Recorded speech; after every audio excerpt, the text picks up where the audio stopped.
Welcome to Hey Dad Podcast. Real dads, tough issues, and a genuine love for a fatherless generation.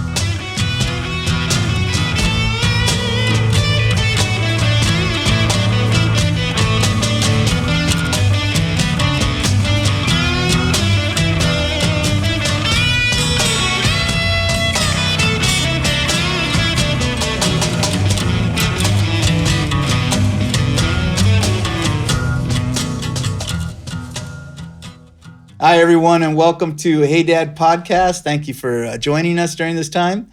I'm Rick Rivera. I'm here with Frank Lamelli and Chris Lawler. Howdy.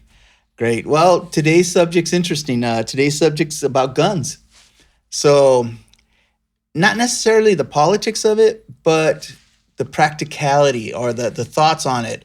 Now, this is the interesting thing about this issue is we've never talked about this. I have no idea where you guys are out with guns. You know, like I've never seen an NRA sticker on anyone's car or anything. So I don't know if you guys are against them, for them, have them, don't. I'm kind of wondering, what do you want to know about it? Oh, well, what's your question? Okay, well, here it is. First of all, good thing, bad thing to have in the house. Should you have it? Now think about it. Your son's leaving the house, and you know he needs some advice on this. What are your precautions? What are your thoughts? What are you telling your son as he's leaving your house? Well, I think before we even answer that question, we need to come clean ourselves. I have no guns in my house, so I'm not a gun owner. Mm-hmm. How about you guys? Well, it's great that you brought this subject up because I kind of slowly am transitioning. So my dad had all kinds of guns. He loved going out and sport shooting and all that. Mm-hmm. He tried to get me to have a gun, and I was like, nope, not going to have it. At a young age, I was always afraid of them. I grew up in the 80s during a time where you heard a lot of that, the father having a gun in the house, and then the kid got to it and ended up shooting his neighbor's kid. That happens. So that stuff, for a while in the 80s, that happened a lot. Yeah. Because I think there wasn't too much thought behind keeping it safe in a safe place. It was mainly protection, I guess. So I grew up kind of being afraid of that. I wasn't around friends that had guns. But today, is there a gun in your house? So the thing is that never had him, never wanted him, right? So COVID happened, right? And I have cousins that are all into it, right? And for sport and all that stuff. And they kept telling me, do you have a gun? Do you have a gun? You got to have one because we hear all this stuff that could happen and all this stuff. No. In the middle of COVID, I started thinking maybe it would be a good thing. I don't know, right? And I have shot him with my dad. Protect your family, that kind of thing? You know what? I don't even know what the thought was behind it. It's just because he kept telling me that, you should, just in case, you don't know, people are going to start going to your house. And, all this stuff, right? So I go, I don't have any guns. And he goes, well, your dad gave me a shotgun. It's brand new. He goes, and my dad passed away a little bit before that time. I said, well, it's my dad's. So I took it more because he said it was my dad's. So I took it. He brought it, and he was all for it, right? And he brought me the buckshot or whatever it is.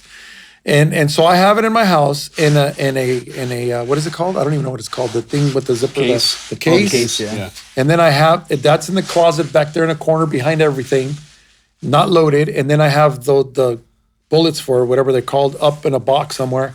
They've been there. I don't plan on ever using it. Hope I never have to. So I do have one. And that's the first time I've ever had it. And at first I couldn't even sleep. Yeah. Because I kept thinking, what if my son's older already. And he's all like, Dad, guns, no. So I do have one. So since then, I started hearing about how if you or your wife go to the bank, what they're doing now is somebody's in the bank and then they wait for you to come out and then, they'll go after you if they know that you have money and stuff like that. So I started thinking about maybe it would be a good idea to have one, right? I haven't bought one, considering it, but not seriously. So then I saw some videos of this happening to women most of the time. And then I saw this one video when a woman actually pulled out a gun and got into a shootout. And she went to a class. Wow. And actually killed one guy and wounded the other guy. And she didn't go to jail or nothing. It was all licensed and everything. I started thinking about my wife because we own a business. So she does transactions. So I started telling her, be careful, make sure you watch for somebody who's watching you, blah, blah, blah, this and that. So now I'm at a point where I'm thinking, maybe it's a good idea, but it scares me that But in your 50s, you're barely approaching the thought. I'm 56 Wow. and I'm just thinking about maybe just the other day, 2 weeks ago, not the other day, 2 weeks Well, ago. before you go too much deep into that, I want to know if you're a gun owner. Yes, I bought my first gun when I turned 18, got my Oh, first wow. job. I'm not one of those hardcores, but I have a fairly, I don't want to say, it depends on what extensive is, you know. Yeah, well, that's what we're going to dig into. Yeah, It's yeah. like the why. So it really isn't like The why is a good question. thing, have a gun, bad thing, not have a gun. It's not that. No. It's just, let's talk about what we think about that Yeah. and help young guys think about that possibility, what that brings into your life Right. and the values of it and the difficulties of it. You And know? the dangers of it too. Like I understand your fear of it. They should be feared. You got to be careful with this. This is something serious for more reasons than people think too. And I like to go into that too. Sure. So are you going to be buying anymore? Well, I was at a bank. There was an officer right there, and I just thought, I'm going to ask him some questions just because he's there. And I looked at him. He had a gun, so it reminded me of it. So I said, excuse me, blah, blah, blah. And I said, I need your opinion on this. I don't own guns. I told him about me, and I said, do you think it's a good idea for a civilian to have a gun? And he goes, yes, you should buy one. And if you're thinking about it, don't think about it, get one. But take a class, learn how to handle it. Learn how to do it right. Yeah. And then I said, how do you carry it in your car or what? And he's told me, the gun here, the bullet's over there. And then I thought, well, that doesn't make any sense. Yeah. Because, why would you want to have an empty gun? We're in Southern California. You cannot carry a gun out here. It like other states, you put it on your rifle rack in the truck, you carry it on, no big deal. Not here. It's a different world. You're right. You have to separate the bullets. The thing that was surprising to me is how eager he was to tell me, you should get one. Yeah, that kind of surprised And me. I was kind of like, you're a cop. I'm not. Yeah. I never owned one. And you Did he tell me. explain? Well, he said that it's a good thing to have in these times because there's a lot of stuff going on where it could be a matter of life and death, meaning your life. Mm-hmm. He goes, but you do have to go to a class to learn how, why, when, that kind of stuff, right? Mm-hmm. So when he gave me that, I wasn't like, all right, I'm going to get. I started thinking about, what if I shoot someone and I kill them? Can I deal with that? I know, right? Okay, that's a road. That's a road to go down. I want to share my thoughts on that because I that was something that really hit me hard at one point. But let me ask you guys this question: have you run across a very dangerous circumstance in life where a gun may have been brought into play, No, or you needed one? I never have. I can't say No that. one ever broke in your house. No. No. To this date, I don't have a moment that happened to me. I said, man, I should have had one. No. Mm-hmm. Yeah. You think, I've had dicey situations happen, but on my hand, I'm thankful I didn't have a gun. Because if I had that gun, it could have escalated where it couldn't really escalate. It topped out. That's a really good question to ask because when a gun comes into the play, everything's raised. Now, I've always said this, and I know I'm going to sound like I'm all over the map here, but these are my truths. I'd rather get beat up than kill somebody. Yeah. You know what I'm saying? Like, Yeah, but if I you agree. have a gun, now you're coming at me. I have to end you because I have something in my hand that can make this Right. deadly for me. So that okay, this comes off of a story. Tell me if I'm going the wrong direction. It's too early. 4 a.m. in the morning, I wake up to my wife shaking me awake, and my wife never wakes up at night. And as she's shaking me awake, I'm hearing a girl's voice screaming in the background. They're killing me. They're killing me. Help, help, help. So just, you can't imagine waking up out of a deep sleep. Your wife's half asleep. You're hearing a young girl's voice outside your home pounding on your door. And I woke up in total panic, Excuse me. total adrenaline. And the father in me kicked in. I start heading right for the door, right? Mm-hmm. Now, I always keep a bat on the backside of my bedroom door, right? So I always thought, okay, if I can't stop you with a bat, I deserve whatever happens to me. So that's how it's a little arrogant. But now What's my your batting average after? 0. So I grab my bat I start walking out, and my wife starts pushing me back in my bedroom. I'm like, what are you doing? Now, mind you, we're both half asleep, okay? Yeah. She says, you're in your underwear. I said, damn it, woman, that doesn't matter right now, right? Like, this girl screaming that they're murdering me does not care if I'm in my underwear. So as I'm walking down my hall and going to my front door, I'm waking up now. Yeah. Okay. And again, all the fear, adrenaline, it's all there. The protective father, all of that's there at the same time. And as I get closer to the door, I start realizing, what if this is a home invasion setup? You know, they have the girl set you up, because this is what happens a lot. And then I started coming to my senses. Okay, so I look outside and I'm able to look around. There's no like two dudes waiting or nothing like that. So I opened the door and the first words out of her mouth were, they're killing me. She's panicked, crying, screaming. And she says, if I was on Harbor Boulevard, I'd be safe. That's when I realized, oh, she's wasted. That's when it clicked on me. She's just a girl panicked on drugs, you know, or maybe mental illness. I don't know. But I thought, okay, that's when I realized there's not some dude running down the street after her, you know, and that's when everything calmed down. Long story short, we called the police. Her parents were looking for her. She was a young girl. And they took her away in an ambulance and that. But that brought up the whole gun issue for me. See, because I thought about it. So you didn't own a gun at that point? No, I've always owned a gun, but I keep the bullets, the guns separate. So it was not accessible. Nowhere near accessible, So because it's not like a movie where you just open a drawer and there it is? No, this would have to be, wait, where are those shells? Climb through the closet, move all kinds of stuff, put it, because I never wanted easy access for my kids. Yeah. You know, and here's the thing to think about. It's not just that the curiosity, which is 1,000,000% there. Every kid's going to want to look at that gun and mess with it. But it's also the fact that what if your kid's going through depression during their teenage years? They're I mean, that stuff you got to think about all of that. Yeah. You know, so I always kept them, you know. So, but after that incident, I thought, okay, well, what if someone was out there stabbing her with a knife? You know, how well could I protect her? And then I started, okay, but wait a minute. What if it's just a boyfriend beating up his, I don't want to say just. Well, that's there's a lot of what ifs in this. And I bring a gun into this, and this guy's raging. Yeah. Now I kill him. That it wouldn't have had to be that way. I could have wrestled him away. Well, you know, my thoughts in that instant, and I've thought about it, is it opens up a lot of bad doors. You can, your life can totally just change in a split. Even if you're in the right, even if you're protecting whatever it is. But like I said, I always wrestle with the thing about whether it's a bad guy or whatever.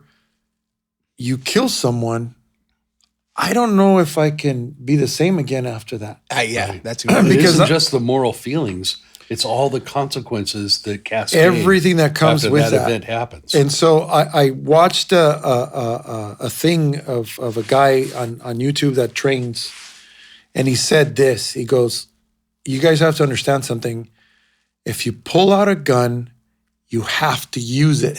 Because if you don't use it just to scare someone, they're going to shoot you. That's the thing. So if you pull it out, you got to use it. Right.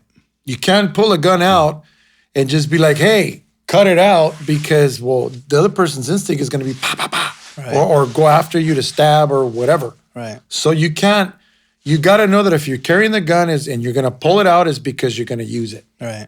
Right. That's where all the stakes I get don't raised do in well this. with that. Yeah. Well, to put myself in that position, I just... Well, you know what gets me is, like, if someone's breaking into a car or a garage, people are so eager to shoot at them. And to me, that's horrible. Over property? Yeah. But what if they're coming in your house? See, I don't know your intentions. You're coming in my house. Think about that. I've thought about that scenario, and I think to myself, what if you said you were in a deep sleep? What if my son happens to come home late? I'm thinking somebody's breaking in the house. It's dark, and I shoot. I almost shot my roommate under that exact same circumstance. I thought he was home. He comes home drunk. I can't even remember what time in the morning. And I already had my gun out, loaded, aimed at him and everything. And in my mind, because he was stumbling with the door because he was drunk. So he's coming down the hall. I had the gun pointed at him and everything. I didn't almost pull the trigger. I recognized him quickly, but all the elements were there, you know? But you get that close to an incident like that happens, like standing on the subway platform, and you don't realize how close you are, and Yeah. you turn around, that thing is right there. Right. Yeah. You know, that's what a moment like that is Yeah. like. Like your whole life could have been completely changed. That's what you have to guard against. But one of the issues now, it's funny because you said thinking about it in your 50s. I always had, okay, just to go, because there's gun people out there going to want to know what kind of guns.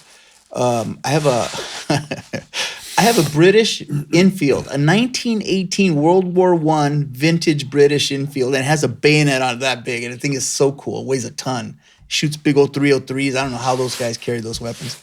And I have an SKS, which is an assault rifle type, but it's from like the 50s assault rifles.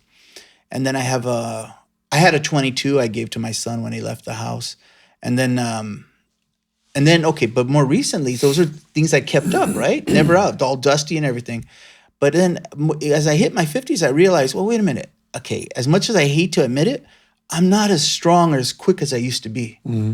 And I've always had confidence in my ability. Like if I had ran across a static, I'm always confident I could wrestle someone down to the ground or at least avoid getting hit. Like, and I'm not going to say I don't have to win. I just have to stifle it, you know? And I've always had the confidence in my ability. But now that I'm older, that's kind of shaken. I'm not as quick. I'm not, I'm not as aggressive. Well, you got to get better. Because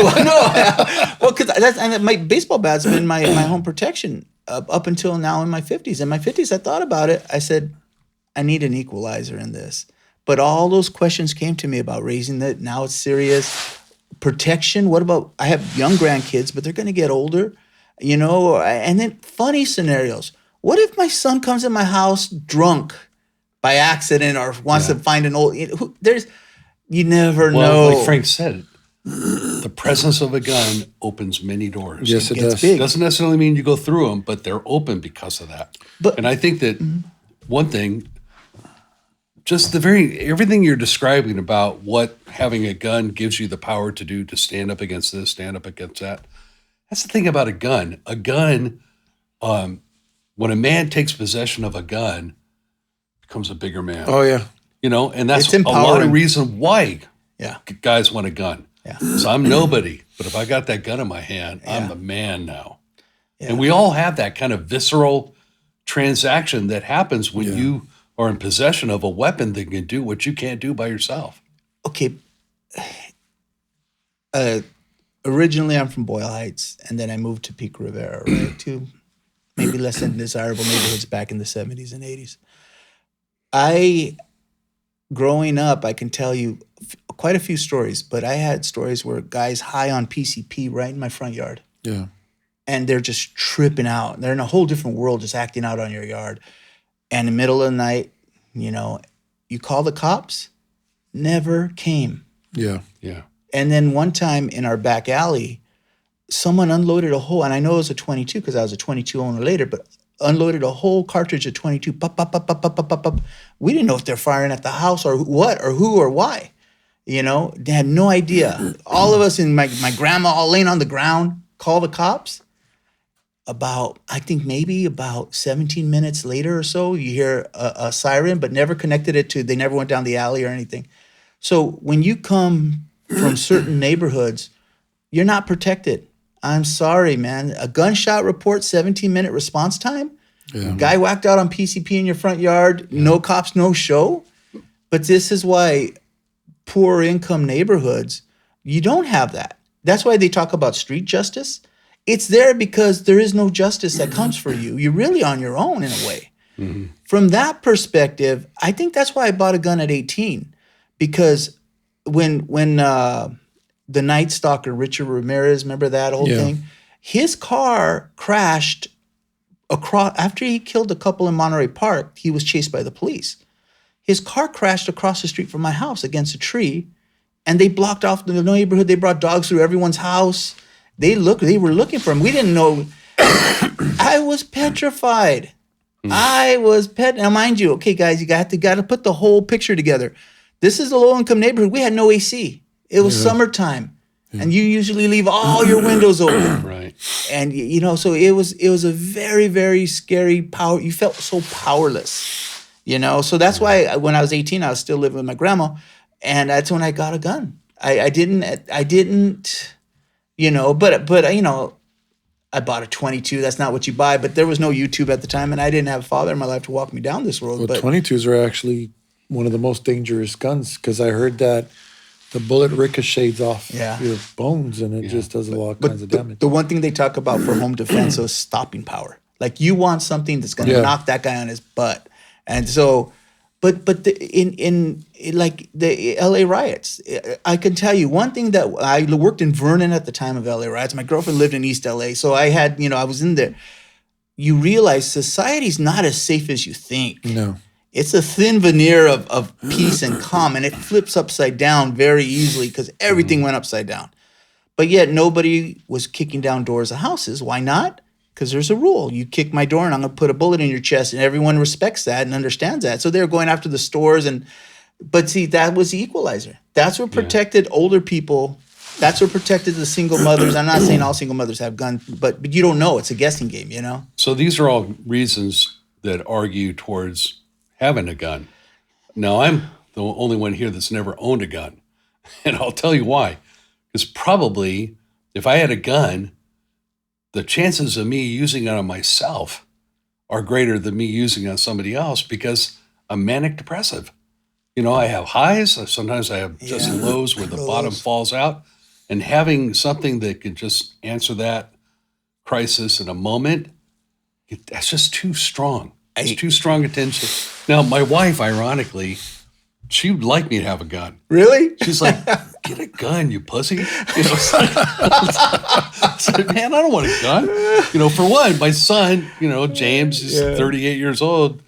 I'd put it somewhere and I'm guaranteed he'll find it. Oh, he'll find it one day. Toy or something. Yeah, and he's got all kinds of plastic guns, Nerf guns, and things like that.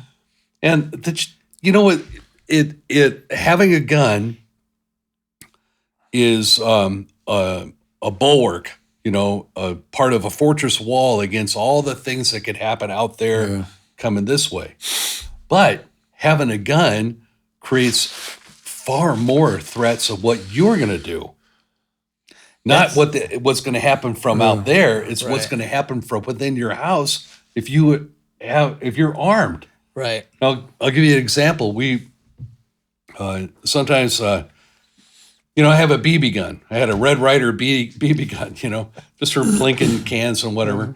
And so I took James out in the backyard with his aide, and we set up some of his action boys, And James is very eclectic about his action boys. I mean, there's Pocahontas there, Tarzan, a couple of WWF wrestlers, a robot, all these different guys. So I line them all up in a box. And I'm no dummy. I'm smart, right? So I put a big plywood board, and I put a big packing blanket over the board to absorb the shock of the BB because I don't want him bouncing back at us, right? So I set this whole thing up, and we're sitting there plunking at the action boys. And wouldn't you know it, he shoots one of the Steve Austin, I think it was, Steve Austin, the action guy, and that BB bounced off of Steve Austin, bink, right beside my eye. Right beside my eye. I almost shot my eye out. That's funny. It so it shows you, it's like, what's the chances of that happening? Okay, maybe very small, but it's zero if I don't have that gun. Yeah. Okay, but a Nerf gun coming back hit me in the eye is a lot different prospect. But you get anything that has a little bit of bite to it, even a BB gun. Yeah. And, then you can kick that up into the next notch on a pellet gun. Yeah. For one, you'll shoot at cans, and then pretty soon you're looking for something flying, something moving. I remember out in my backyard with my BB gun, and, it was there. It was brand new. It's like a cock. It's like, shoot, and I saw my neighbor, my renter, who's right in my backyard over a fence. Mm-hmm. My renter had a cat, and the cat was kind of a obnoxious one. I'm justifying myself. So I decided I just want to scare the cat. So I take the BB gun and I shoot right next to it and make the cat go like that. Whipped its head over to see it. Yeah. The renter was in the door. He was watching that. It's like, what was that? You're a bad man. Ever so slowly slunk back into the door. So funny. It's just another case, like having that gun opens all the trouble from within. More than the trouble that comes from us from without. I think that's such a valid point, though. Like one of the things, the reason why I never kept my gun where you can grab it and has ammunition or nothing like that, my older guns, is because I worried about my kids. What if they do something? What if they get in a fight? What if they get high?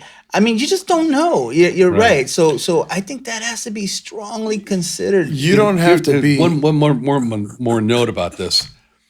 We grew up in a TV and movie culture, so we're watching people in gunfights all the time. Yeah. And the bad guys come in, boom, you shoot him, and he jerks back like he's on a special effects thing, and he's on the ground. Well, we were listening to Louis L'Amour audiobooks. My son loves that. The Western writer. And some of the old ones will actually have Louis L'Amour do a little bit of Western history. And he one time spoke about guns and talked about how the gunfighters of the West, they knew guns were really dangerous. But they also knew that you get in a gunfight, unless you hit somebody on a major bone, like a hip bone or a leg bone, they'll come at you. You can fill them full of lead 7 times, and they're still coming at you. So the idea that I've got the magic button that's going to erase the trouble, that's a myth. Yeah, no. Unless you have a shotgun where you could blow half their head off, and probably the other half would still be coming at you. Yeah. It's not the answer that you think it is. You're right. You're right. And I think that's the reason why we have so many young people with guns, is because they need something to make them feel less of a wimp. Yeah. Mm-hmm. And I think they feel like they're going to get respect. But what's happening now is all of those kids have guns. Mm. Yeah. So somebody's going to die. Yeah. Yeah, it gets bad, especially with the gang violence and stuff like that. Well, no, but now, okay, so I grew up in the time where the Cholo gangs were, you'd hear them all the time. Now it's not, now it's like kids that you would never think that they would have a gun. And and you would think, well, they don't look like they're gang members or nothing. They're carrying guns because they're so easy to get. Yeah. And you have all these kids that you hear nowadays with schools. Yeah. They have issues. What do? They go buy a rifle, whatever, and it's easy to just unload it. For all those anti-gun laws that have been passed, all those restrictions of the waiting periods and all that, you want a gun, the guns are all out there. It's you'll fool yourself. Even I remember back in the day, the we used to call them cholos, gang members. They would make zip guns. Yeah. 2 pipes and a rubber band, and they would make it. And they even would tape in a handle where they could pull the back, let it in, and slide it, hit the whatever round they have in there. Yeah. Or even they would do it with shotgun shells too, and they would ram the 2 together and they would shoot. So, man, there's nothing. You're not going to get away. It's never going to disappear now. You brought up a valid point. So that's people that are, I don't know, irresponsible gang members, whatever. But you brought up a point that I've heard stories too of people that have had a gun forever and it's put away. And all of a sudden, as they're older, they have issues, some kind of an issue where because it was there, they just shot themselves. Had they not had that gun, they probably would still be alive. They would have had time because they wouldn't have the ability to just quickly end it, and now they have to go to treatment or get help or somebody. I don't know, but it just makes it so much easier to do so much wrong. Yeah. There's potential anytime you have it. And that's why I haven't bought one, because you also brought up something, and I was going to say I was fortunate enough, blessed enough that my parents weren't rich, but strived for living in decent neighborhoods because I was the only boy, and they were afraid that I would either join gangs or get killed or whatever. So I didn't grow up in areas where there was a lot of shootings and stuff like that. So because that wasn't something that I grew up in, I never even thought about that because, we were out playing. We never had shootouts or down the block or right there in the street. Right. Never got to do that. Now, when I married my first wife, they lived in Eagle Rock. Okay, this was way back. I was like 23 when I married her, 56 now. I remember visiting their house, and they were up they were called the Avenues, which was a really bad area. They had an old craftsman home that was 2 stories, and then they were in the hills. So if you went to the top story, you look across, you could see the road that comes around like this, right? their kids grew up in that, and they were young kids. They were younger than me. I was older. I was 23, 24. The kids were like 10 to 12 to 14. All the kids come running down from the top floor and say, "Oh, there's a dead body on the road over there." Oh, wow. And I was like, I had never seen that before, ever. I've gone to funerals. That's about it. But have I ever seen a body on the road or a dead body just laying there? I never had. So I remember that they're like, "Yeah, uncle, blah, blah, blah." They were telling, my brother-in-laws. So they all went up and they were looking, and I mean, it wasn't that far that you could see, right? And I went up there and I was like, they gotta be joking, right? And I went up there and sure enough, there was a young guy, white t-shirt, Levi, 501 Levi's gang member. And he was upside down on his face. And you could literally see that his back was full of blood. I saw that, and it took me months to get over that. Yeah. And I was just like, and these kids were like, it was like, "Oh, wow, oh, look, that." Yeah. So when you grow up in that, I think it's easier to say, well, I got to have a gun. Yeah. Yeah, that's what I want to protect myself from. But the same vision would speak to another. It's like, that's why I hate guns. Yeah. But I think growing up in these circumstances, it makes you understand you're vulnerable.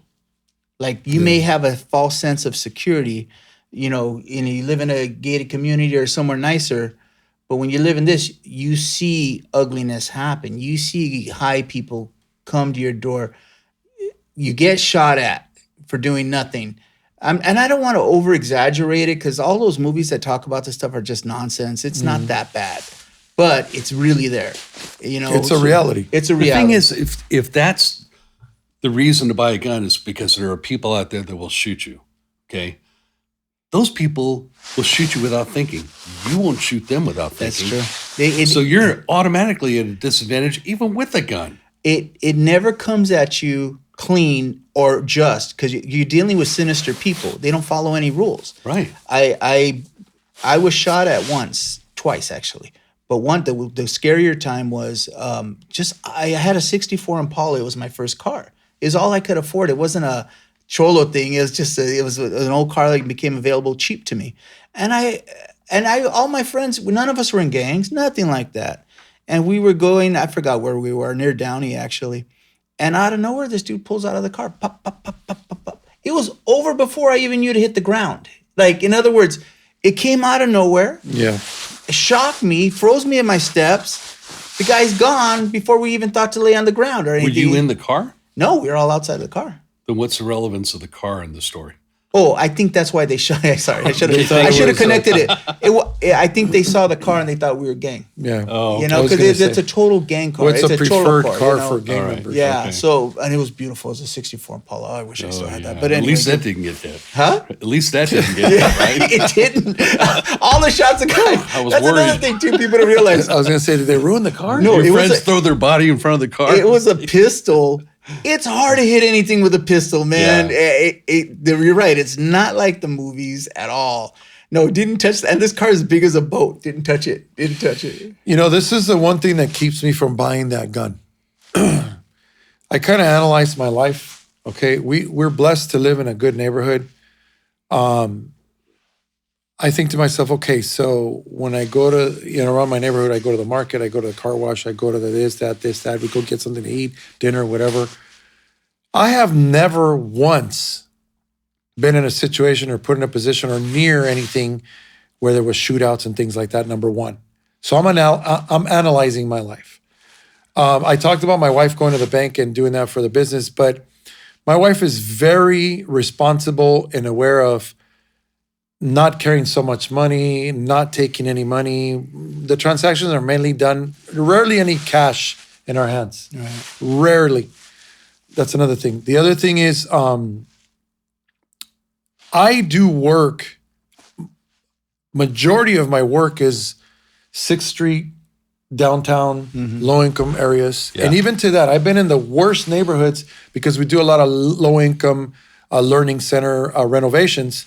I've been in the worst of the worst places, and even then, nobody's ever come up and held me up or been by where there was a shooting. So my thoughts have been, okay, I'm 56. I consider myself a middle-aged man. At this point, never crossed death in that way or near death or experience or nothing like that by guns. Now I think to myself, okay, so I know that you said, in this world, I mean, how easy it is to get taken out, right? But the thing is because I have faith in the Lord and because I trust God so much with my life, I don't think I need a gun. And I think even if somebody was to accidentally shoot me, it's my time. I don't really think that I need to carry a gun in my car or to have a gun in my house. Let me say two things to that. First one is the idea of taking a gun on the street and shooting somebody. You're in big trouble in California. You don't do that. Yeah, no. Nobody does that. When I talk about it, I'm talking home protection.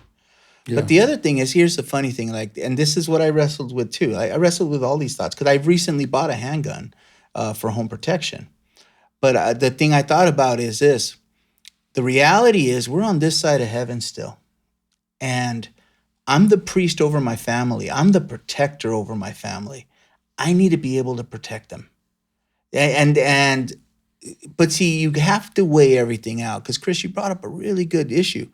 If there's mental illness in the house, if there's if kids, struggling with depression or drugs, man, think twice because it's like you're saying, Frank, most people don't run across this. No. This is really a non-issue for a lot of most people, I'd say. But I did think about it from that perspective. I have to be able to protect. And this is only for home. I wouldn't dream of taking the gun outside of the house. I thought about that too, so I went out and bought a whistle. Hey, wait a minute. I do have pepper spray. Wait, where is it? I don't have it today. But I'm not trusted with pepper spray either. No. I would get depressed. This will distract the pain. Check it out, guys. I always have it. I do. It's funny, though, because... I carry your gift. What did I get you?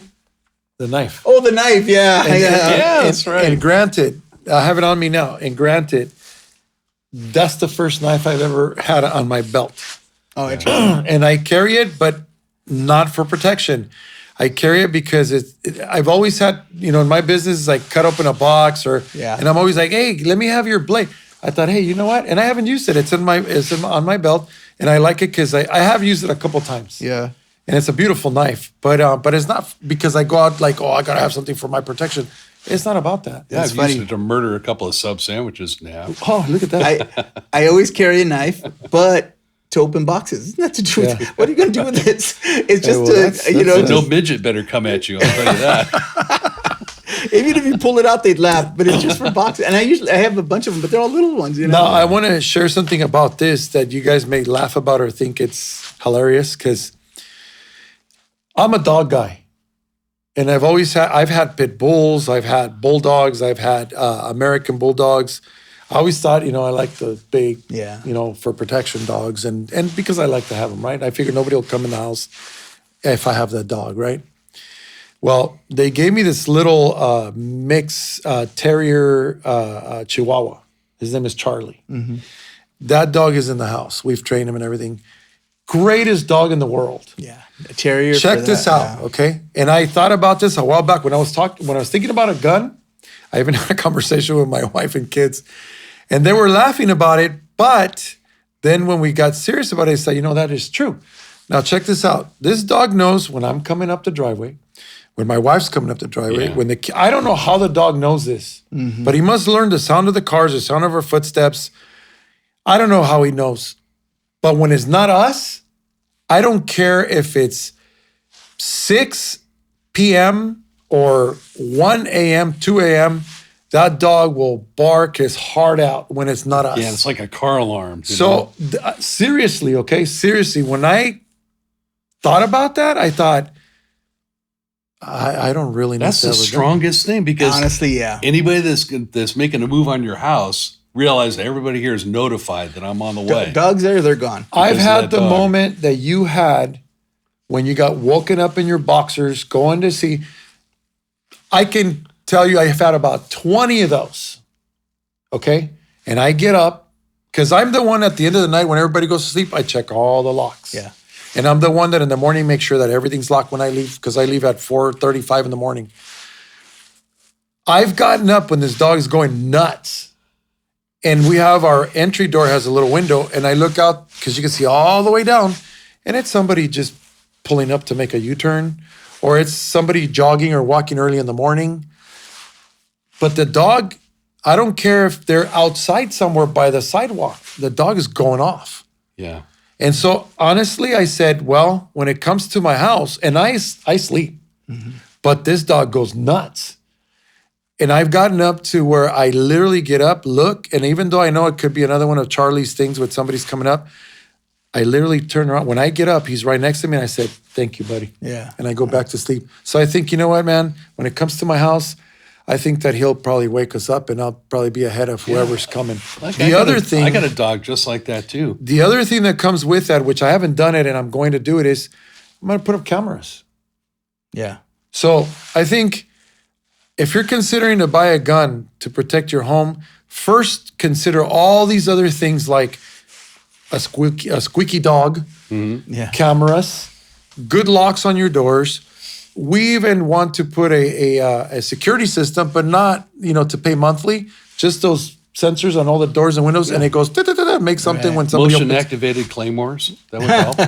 Yeah, I would stuff them. Might kill your dog though. So my advice would be to those who don't have it, and from my perspective, and it's worked for me, and I've yet to get the cameras and the sensor things. I think if you went all that route for home protection, before you go ahead and make the choice of purchasing the gun, I think the gun would be like the last resort of home safety, because there's so many things out there that you can do now that people like, you see all these things on YouTube with that Ring. They catch everybody that's crazy or stealing your deliveries, or, you know what I'm saying? There's so much before you actually get a gun. Yeah. I think the gun would be if somebody says, I don't care about your dog, I don't care about your cameras, I'm just going to break in. Yeah. 99 out of 100 do care. That will deter them. And in these times, they know. They look for these things because everybody has them. They're looking for the easy Except for me, target rather than someone who has Yeah, these so things. that would be my advice. That's what's keeping me from finally purchasing a gun. Now, we're living in an era of mass shootings. There's just a couple of them over the weekend in Texas. Yeah. Well, don't you want to be that guy when that mass shooting is going off? You're the guy that whips out your gun and ends it. I have thought, I have kind of, I don't know if this is sick or not, I don't think so, but I kind of dreamt about, like, I forgot where it was, but there was a school in the neighborhood that some kid went in there, and the cops took forever to come. But this one guy that was off duty came, and he lived in the neighborhood, heard about this, ran over there, and he's the one that took him out.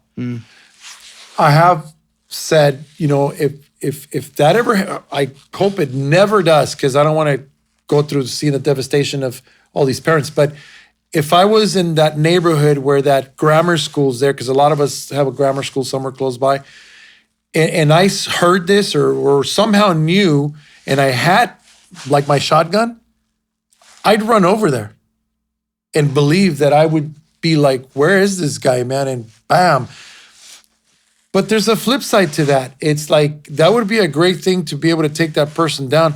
But most of the time, they're kids, man. And I know they're killing other kids, but then I think to myself, taking this person out, it's devastating to know that he already shot someone, but then it's devastating to know that I just killed this kid. I'm just like, you know what? I don't even want to think about it. Well, I have a friend of mine that lives in Idaho. And he says, you don't hear about mass shootings in Idaho because in Idaho, everybody carries a gun. That's another They thing. encourage you. In fact, they'll shame you if you don't have a weapon.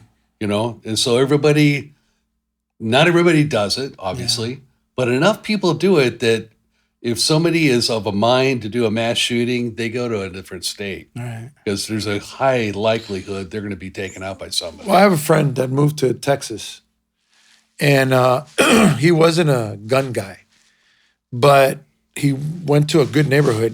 Business, very successful. They moved over there. He said, he goes, you know what? He goes, he got to know his neighbors, and then the bank where he goes, and he got to know the people and everything. Everybody's carrying a gun. He goes, and you know what? Crime? Because everybody knows if you're going to rob that little old lady, she's packing. Yeah. So there's a chance that you're going to get killed. Yeah. So I mean, in a whole in bulk, I think it does help that people understand that it's legal and everybody, carries, or almost everybody does. I think in that sense, I think it's a good thing because it would help the criminals to understand that if I go into a gunfight, I'm probably not going to come out. California is not that way. No, but that's the thing. They have to be. They call it a castle's law. They have to be inside your home. If you shoot somebody outside your home, you're in a world of trouble. But even when you shoot somebody in your home, it depends. If you shot him in the back, was he running out? People still go to jail. Yeah. You don't feel. Yeah, you feel like they're going to come after you here, but that's here. It's not that way. It's different in other states. I'm not against guns. I'm not that gung ho guy that is like, oh no, guns, or I'm not the guy that says, yeah, you got to have guns. It's really up to you. I'm still. It's not even on the top of my list, but it comes around where I think like, I don't know if I should or shouldn't. I'll tell you what I did like for the first time 2 years ago, and that was the only time. I said, I'm going to go to that shooting range in Brea. Yeah. Because I've never really handled a gun. And I took my son and my wife and my daughter. And we all went.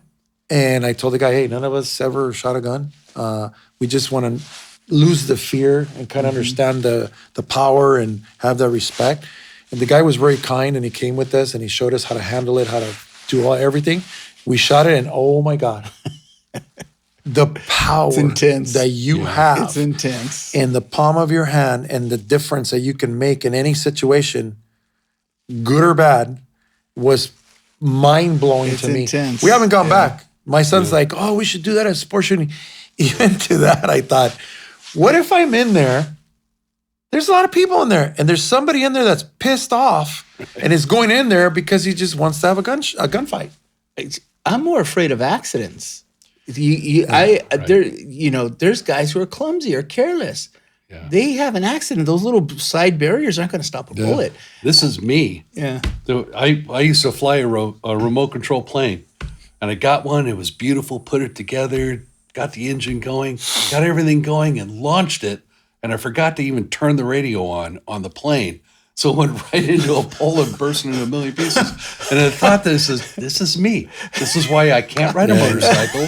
I can't own a gun. I can't do anything that's too fun. Right. Because it'll bypass all my systematic thinking and jump to the fun. So I'm not afraid of what will happen. I'm afraid of what I don't even know. Yeah.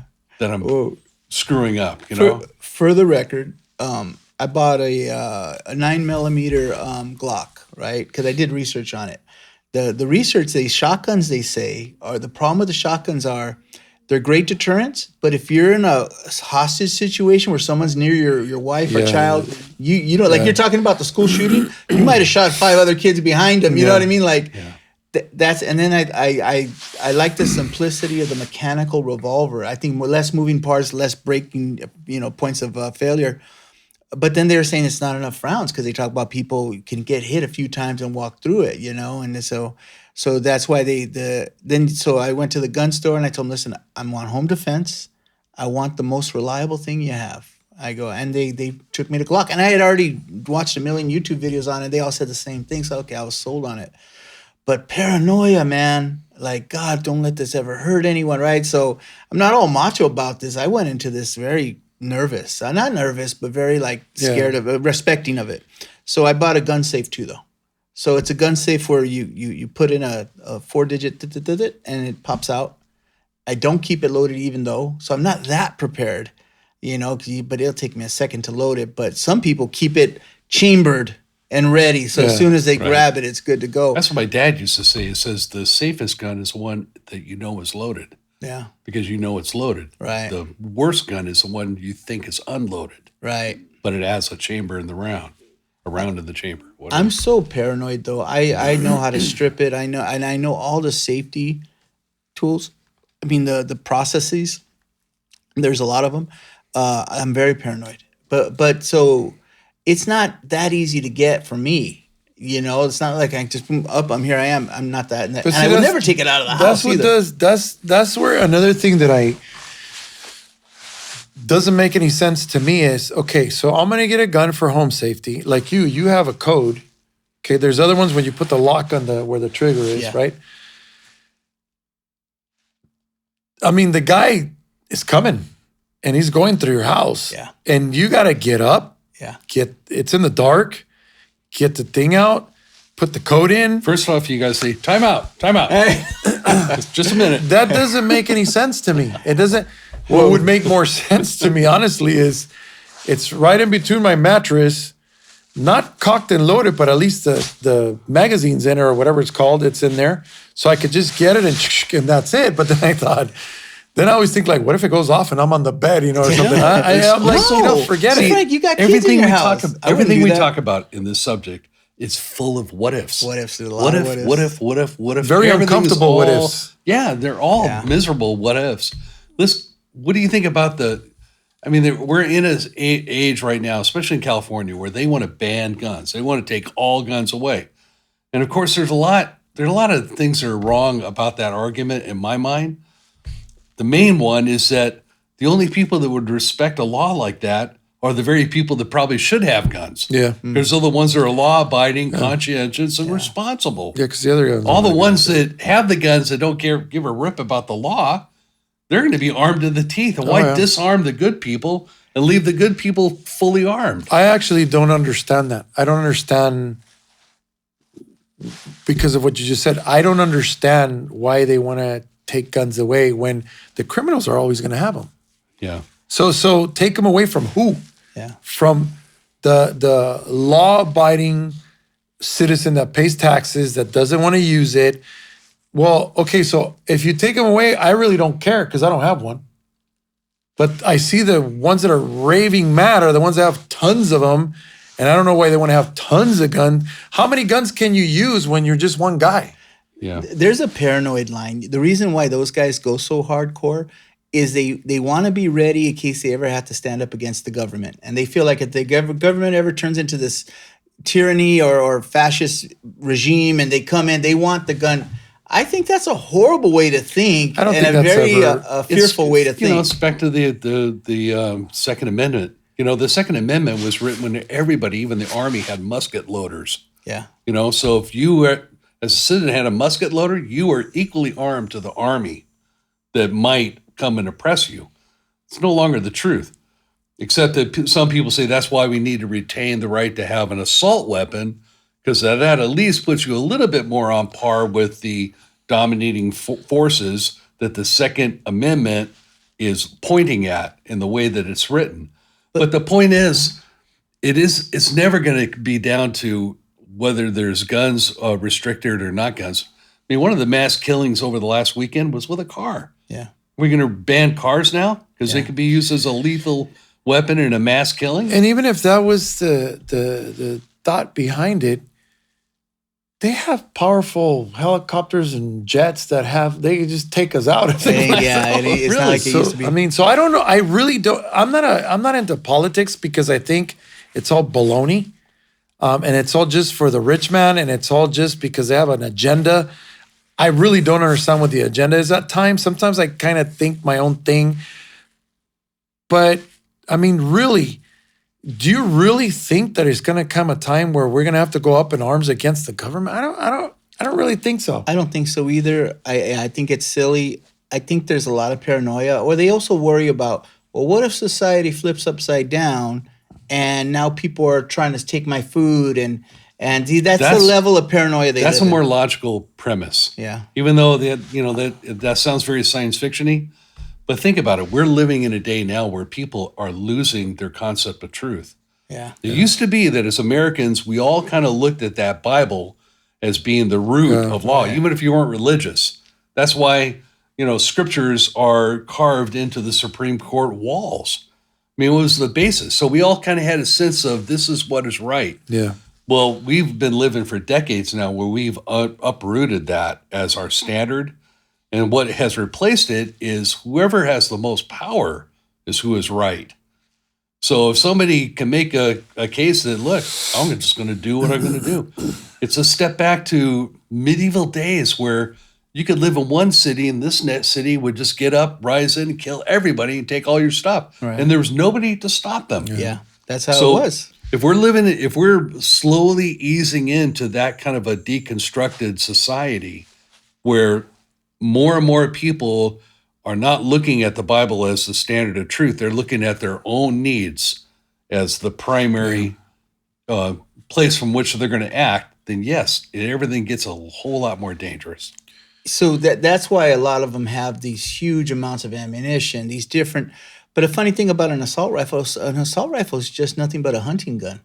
It's the same caliber stuff. Just made to shoot fast. It's made, yeah. I think the biggest argument is the high capacity magazines, and that's what gets the cops. They say, the guy had a 50-round magazine in his rifle. He's pumping bullets at me. I'm shooting with a handgun, which is a rifle handgun. You don't want to be in that kind of war. Handguns are not good at long distance, although cops get really good shots. But again, we're talking about these situations that are not an everyday normal life of your life. Right. And we think they are because we watch the blasted movies every day. True. I think the world is like that. It's not. And what I see a lot of, because I have a son, and they're making these youngsters so paranoid. Mm-hmm. It's like a double-edged sword. Part of the media is telling them, gun, gun, gun. The other part's saying, no, no, no. They're like, and they're trying to resolve their issues, their handicaps with, I should have a gun. Yeah. But that's smoke. It comes great responsibility when you bring a gun into the picture. It's not an answer. It brings up a lot more problems.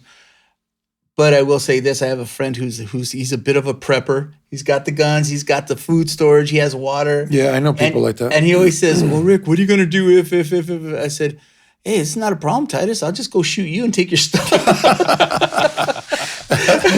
but that's kind of what they say. You know, they worry about people more.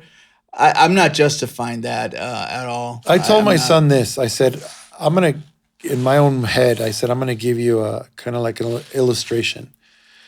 I said, if you go out there as a young man and you don't care, you're irresponsible enough to just go have sex everywhere and not even think about protection, I said, well, you're going to create a disaster. If you go out there and you have a gun in your car, you're going to create a disaster. Right. So you'll be the source of it. So don't go out there. I'm going to just be with whatever girl I fall in love with me. Unprotected. You shouldn't have any sex, period. But at least if you are, wear protection because it's going to go bad. If you're going out of your home with that mindset, it's the same thing with the gun. You're a good kid from a good family, from a good neighborhood, but why do you have a gun in your car? You're gonna use it, and obviously you don't come from gangs, you don't come from mayhem. The way you're gonna use it is the wrong way. Yeah. Because your son is saying, okay, I got it, Dad. Wear a condom on my gun when I go out. Don't shoot a gun unless I have a condom on. So I should date guns instead of girls, Dad. Because you know he's half listening to you anyway. So shoot girls that won't have sex with me, but wear a condom when I'm shooting. but sorry, but I mean, no, it's just, you know what? To me, honestly, what I could say is wait till you're my age and then think about getting one. I'll say this. When I think about people who live in difficult neighborhoods, I understand it. I get it. Think about a neighborhood like the people that live in Iraq next to the Taliban. God. Well, yeah, they got plenty of weapons over there. You know what I mean? Like they got to, but no, you know, so I think about that. I think about the older couple who lives in those neighborhoods, you know. But again, the problem is, a lot of kids find the guns, they play with them, they shoot them, they kill other kids by accident. Yeah. All these, and then depression and mental illness is a huge challenge. Yeah. And I think these are things that you have to strong. The one thing I would tell my son though is the way I did it. I have a gun safe, and I didn't get one of those you put your thumb on because they have those.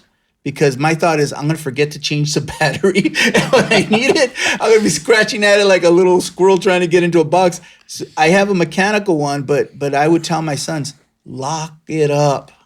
Lock it up.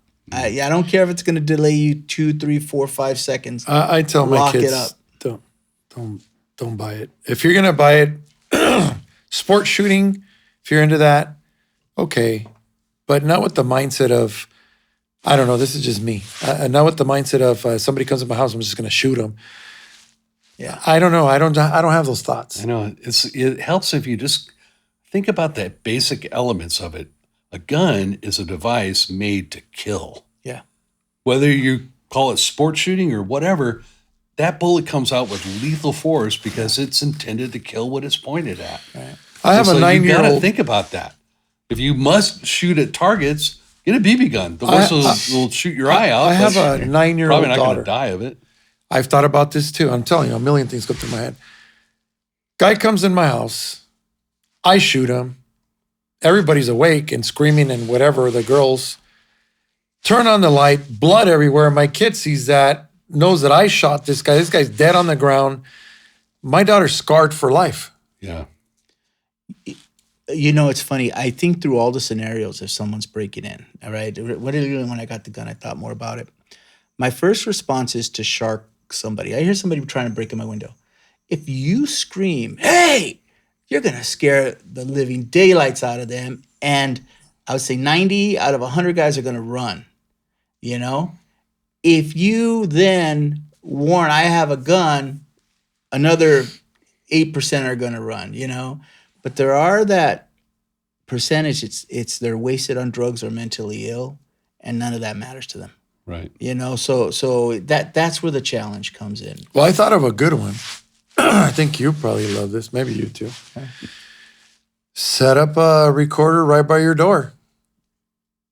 You hear somebody push the button and it's gun shooting. You know where I learned that one from? Home Alone. Yes. Home Alone, That's yeah. where I learned it from. I thought, hey, that's a good one. No, but like you were saying when you shot that gun, they're so loud. You're talking about your whole family is going to wake up. Oh, man. yeah. And, you know, I would fire a warning shot, but see, in my mind, I have this all scripted out. I don't want to hurt anybody. And I'm not, one of the things I hate to see, if someone's stealing something from my car, or my garage is detached from my house, I wouldn't dream of hurting them. I mean, I'm angry, and if I know they don't have anything, I may go out there and try. But if I can't tell, I'm staying inside like a big chicken, a safe chicken. But the thing is, I wouldn't shoot anybody over that stuff. I don't And think there's you'd be people a out there chicken. who I think would, you'd be a though. wise man to do that. Smart. Why You do I remember listen? when COVID was going on, the summer after COVID, when all the riots were going on, okay, all day long, especially when it got close to July, fireworks and explosions and gunshots were happening all over LA. Yeah. And it seems like that happened for months before the 4th of July. And then when it actually happened on the 4th of July, I could not believe the armament that was in this city. The 4th of things are July blowing up everywhere. after COVID started was the most intense one I've ever seen in my whole life. Me too. And I hate to say it, my neighbor was blasting mariachi music. All my neighbors were firing stuff that who knows where they got it. And I just sat back on my camping chair and I was just, and I enjoyed it so, because I don't know why, because COVID had us so trapped in. It felt so freeing. But was that not a wake-up call to how many people have stuff that they probably knew is illegal? Oh, okay. That's just like natural culture. Growing up, you didn't go out on New Year's Eve because people shot guns in the air. Yeah. And bullets coming down was an issue. Yeah. So you never left the house and you stayed away from the windows of the house. That's how it was. And so it was always guns. They seem to have brought that down a lot compared to the way it was back in the 70s. Because back in the 70s, it was like a war zone. Yeah, I remember. But now everyone's able to buy My these illegal uncles fireworks. were doing that. Were they? Yeah. My uncles and New Year's and go out in the backyard.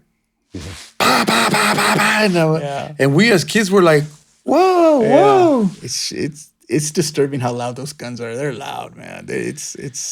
I'm afraid of not the gun, but of what it can do. It's a healthy fear, Frank. I really do think so. It makes a lot of sense. And I did.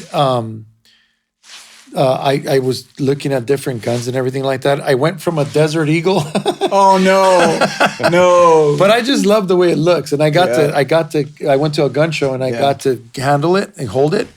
Oh my God, man! I thought this is a What cannon. is a Desert Eagle? Tell me. It's a huge 50 caliber gun. That bullets are the size of my thumb. Is that a pistol or what? Yeah, it's like a what do you call it? Like a It's a semi-automatic Semi-automatic. handgun.